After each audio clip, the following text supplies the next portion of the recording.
जयमल 1562 में मेड़ता में हार गया था अकबर से। तो मेड़ता में हारने के बाद वो जा रहा था चित्तौड़। कहां जा रहा है? मेवाड़ नौकरी करनी है उदय सिंह जी की। रास्ते में जंगल के अंदर उसको एक भील सेनापति था, उसने घेर लिया, मल्लू भील। क्या नाम था? और वो अपने वो 30-35 कमांडर लिए हुए, अपने सैनिक लिए हुए साथ में घूम रहा था मल्लू भील।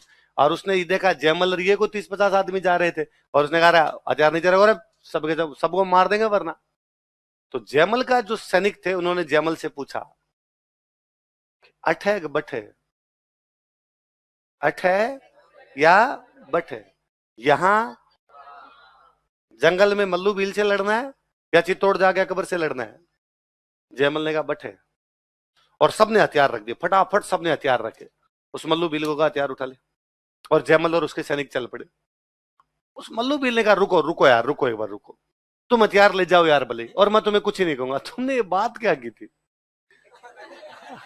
ये बात बताओ यार, आपस में क्या बात हुई?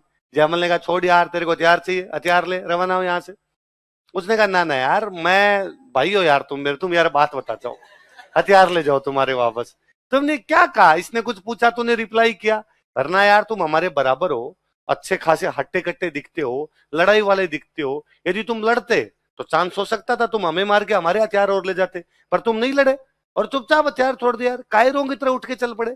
पर तुम कायर भी नहीं हो, तुम्हें देख के ये भी नहीं तक तुम डर गए हमसे। तो तुम ना तो डरे ना लड़े, हथियार छोड़ दिए, चल पड़े, कारण क्या है और बात क्या हुई?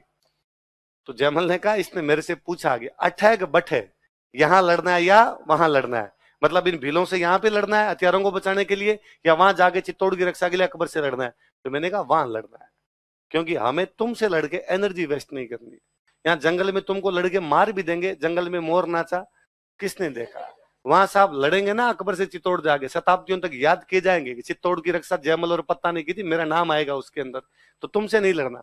मल्लू भी इतना इंप्रेस हुआ, वो जयमल के साथ ही चला गया था।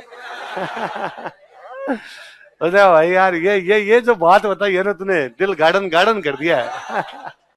मैं तेरे साथ ही चलता हूं। पर ये कहानियां हमें सिखाती है कि हमें कभी भी हमारे जीवन की ऊर्जा छोटी लड़ाइयों में निकालनी। स्टूडेंट कहता है एक बार छोटी नौकरी लग जाऊं, उसके बाद मैं RSI की तैयारी कर लूंगा। मैंने आज तक ऐसे लोग नहीं देखे जो एक बार छोटी नौकरी लगे फिर RSIS बने। आप कहोगे नहीं सर वो बन गए थे, वो बन गए थे। यदि आप गिना सकते हो नाम, इसका मतलब वो गिनने लायक ही है। मतलब आज दिन तक ऐसे 5-7-10 लोग हैं जो इस प्रकार बने, बाकी ज्यादातर लोग वही है जो डायरेक्ट तैयारी की डायरेक्ट बने। अपवाद अलग चीज होती है, अपवादों को आप मत गिनिए। इसके अलावा ज्यादातर जो लोग हैं जो छोटी लड़ाइयों में कभी भी फंसे नहीं। मैं देखता हूँ स्टूडेंट यहाँ पर इस बात के, अरे ओ अठे के बठे। है ना? कई बार स्टूडेंट जो होता है इस बात के लिए क्लास में लड़ लेता है, ये मेरी सीट पे बैठ गया था, मैंने पहले रजिस्टर रख दिया था, ये बाद में आ गया था सर। यहाँ और आप छोटे छोटे टाबर तो जब से आने लगे हो तब से हम ऐसी पंचायतें और करने लगे कि किसी ने क्लास में किसी की थप्पड़ मार दिया, है ना, आपस में कॉलर पकड़ ली, लड़के लड़कियां आपस में लड़ लिए, लड़कियां लड़कियां आपस के अंदर लड़ ली, वहां पंचायती हो रही है पूरी तरीके से, हम बेटे बेटे पंचायती करवा रहे, इसने क्या कहा सर, इसने ये कह दिया था मेरे को। हमें लगता है यार क्या टाबरों जैसी छोटी छोटी बातें हैं, पर फिर हमें लगता है तुम तो टाबर ही हो।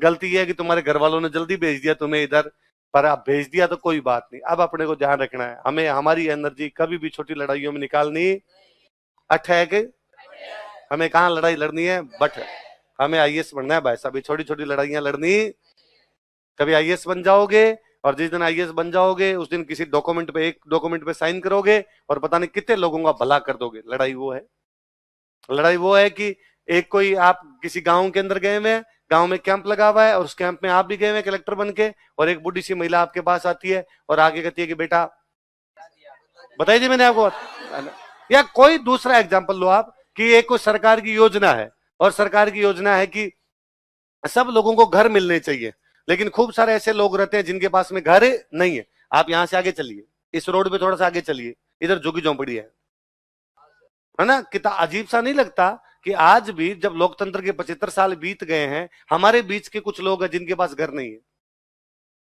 क्यों घर नहीं है उनके पास? आप उनसे जाके पूछोगे यार जब सरकार सबके घर बना रही है प्रधानमंत्री आवास योजना में, तुम्हारे पास घर क्यों नहीं है? और लाओ तुम्हारा राशन कार्ड दो मैं घर बनवा दूंगा, तो वो कहेंगे हमारे पास राशन कार्ड नहीं है।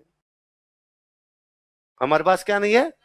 वो चलो यार राशन कार्ड बनवाते, तुम आधार दे दो, वो कहेंगे हमारे पास आधार नहीं है। इसका मतलब अभी तक देश के नागरिक ही नहीं है। आप कहोगे यार आधार कैसे नहीं है तुम्हारे पास, तुम वोट डालते हो, तुम्हारे नेता को कह दो कि भाई हमारा आधार बना दोगे, हमारे पास वोटर आईडी नहीं है। आपने एक दिन कैंप लगाया, प्रशासन झुग्गी झोंपड़ियों के संग कैंप लगा के इन लोगों के राशन कार्ड बनवा दिए, आधार कार्ड बनवा दिए, इन लोगों की वोटर आईडी बनवा दी, प्रधानमंत्री आवास योजना में घर बनवा दिए। लड़ाई ये है। उस दिन भला होगा, पता नहीं कितने लोगों की दुआएं मिलेगी। वरना ये छोटी छोटी चिंदी चोरी की लड़ाइयां, सीट पे बैठ गया था आप, ऐसी लड़ाइयां कभी भी जिंदगी में करनी। ऐसी तो यूं कोई करे ना दूसरा उस पर दया करना गिल्ला है। अठे यही लड़ रहा है, मैं कहां लड़ूंगा। ऐसे लोगों पे दया आनी चाहिए। ऐसा कोई आप कुछ कह भी दे, उल्टा सीधा कह दे, कई बार कहता है सर इसने गाली निकाल दी, जिससे मैंने लड़ लिया, मेरे पास आ जाना, अपने उसको दोनों मिलके गालियां निकाल देंगे। तुम वापस उसको कोई भी गालियां निकालोगे, सर ये परिवार को गाली तो कौन सहन कर सकता है। यदि कोई गाली निकालता है ना, इसका एक सिंपल सा मीनिंग है, उसके पास भाषा नहीं है। उसके पास है, जब आपके शब्द समाप्त हो जाते हैं तब आप गाली निकालते हो। और कोई वर्ड एप्रोप्रिएट वर्ड नहीं मिल रहा था क्या बोलना चाहिए, क्योंकि आपको भाषा आती नहीं है, तो आपको लगा अब यही बोल दूं। और तो क्या बोल सकता हूं। इसलिए उस आदमी पर तो और दया आनी चाहिए, हे भगवान इसको तो भाषा भी नहीं आती। उल्टा आप उसको कहोगे प्लीज इस शब्द की जगह तो अच्छा शब्द बताऊं और तू इसका इस्तेमाल कर, थोड़ा ठीक रहेगा। इस प्रकार के शब्दों का प्रयोग मत कर। इसलिए कभी भी छोटी छोटी लड़ाइयां लड़नी नहीं। कभी भी छोटी लड़ाइयों में अपना जो एनर्जी लेवल है वो समाप्त करना।